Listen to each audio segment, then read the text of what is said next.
Ayan mga kuys, sobrang ingay. Napalitan na natin. Tara, start natin. The moment of truth. Kanina pagpasok malungkot paglabas masaya. Good day mga kuys. Today, meron tayong ginagawa ngayon. Honda Click B3. Tapos nagkaroon kagad siya ng maingay na makina, no? So ano ba yung cause ng pag-iingay ng makina? Tara mga kuys, tignan natin kung anong problema. So ito yan mga kuys na Honda Click B3, no? Na Click 125. So ang mileage niya, tingnan nyo, 3.7 pa lang. Sobrang baba, di ba? So paandar natin. Ayan mga kuys, sobrang ingay. So saan ba nanggagaling yung ganitong ingay na parang helicopter, no? Click B3 pa lang. Click B3, 3,795 km. Tapos ganito na kagad yung makina. Okay? Check natin mga kuys. Ito nga pala si Bossing, yung may-ari na itong Click B3.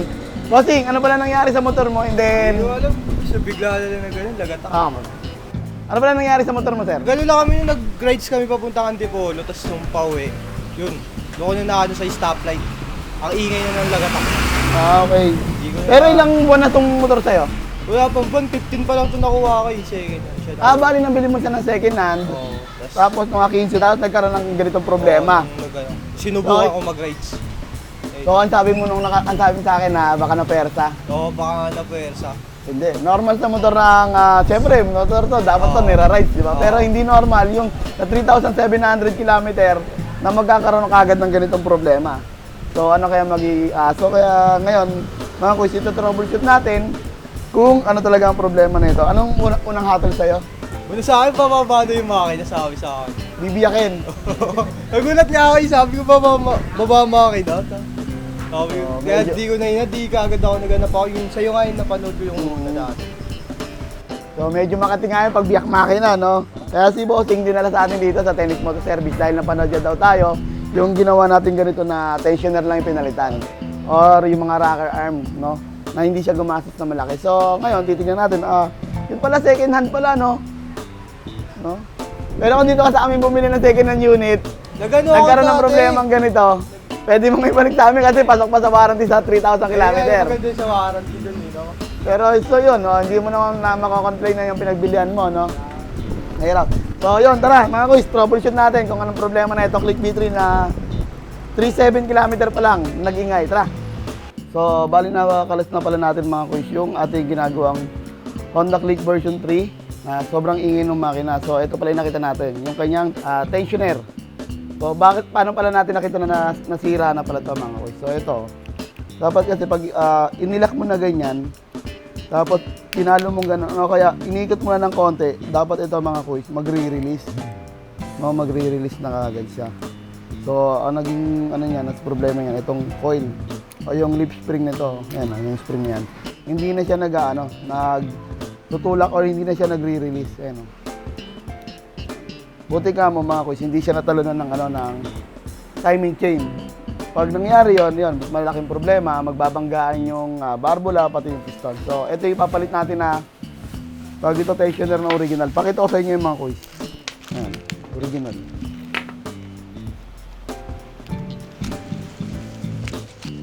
Okay. So bali, nakano pa. So dapat pag ganyan, di ba yan? So dapat pag binitawan mo, diretso release. Diba? Ito nyo. So ito hindi na gumagana yung spring niya. Ayun, wala na. Ganyan na lang. So kaya nagkaroon ng maingay. So meron pala tayong dalawang klaseng tensioner mga kuys, no? Itong tinatawag na adjustable.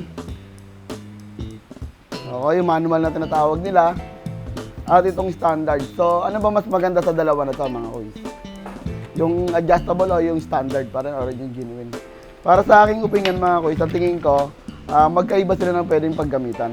So kung mababa pa ang mileage mo, nasa 50 or 40 pababa, mas better magpalit ka ng original. Pero kung yung unit mo medyo matanda na, 50,000 km pataas na, mas better kung ito gagamitin mo. Bakit kamo mga kuys, no? So dito kasi, ang tinutulak nito is yung timing chain guide, no? Yung chain guide, no? So minsan, ang nangyayari kasi mga kuys, yung kanyang tawag dito, timing chain, katagalan nagkakaroon ng banat yon, nababanat yon kahit pa paano. So ito may limitasyon lang yung pagtulak nitong tensioner natin na standard. May limitasyon lang yung pagtulak, no? So, hanggang dito lang siya. Kung, for example, 50% lang yung kaya niyang itulak, eh yung timing chain mo is sobrang luwang na, sobrang gastado na, so hindi niya na kayang itulak yung 50%. So, kailangan na natin ng adjustable manual tensioner. So, kasi hanggat sa tumahimik yung motor, pwede mo siyang i-adjust. Pero may limitation pa rin. Hindi pa pwede yung itukod mo ng sobrang tigas. Kasi ang mangyayari naman, mga kuys, mahihirapan umandar yung motor or mag-hard starting. Hindi basta-basta gagana. Yung kanyang push button, lalo na yung mga motor natin, yung tinatawag na ACG type o yung wala na siyang starter motor na nagpapaandar doon sa motor. Pag ito sinagad nyo kasi tapos ACG type yung mga motor natin like Beat, Click, NMAX, Aerox, B2 na Aerox, NMAX B2. Wala na kasi starter motor yon. Pag isinagad nyo to, ang mangyayari, mahihirapan umiikot yung makina. No? Pero walang ingay. Pero yun nga lang mangyayari, sobrang hirap paandarin gamit yung push button.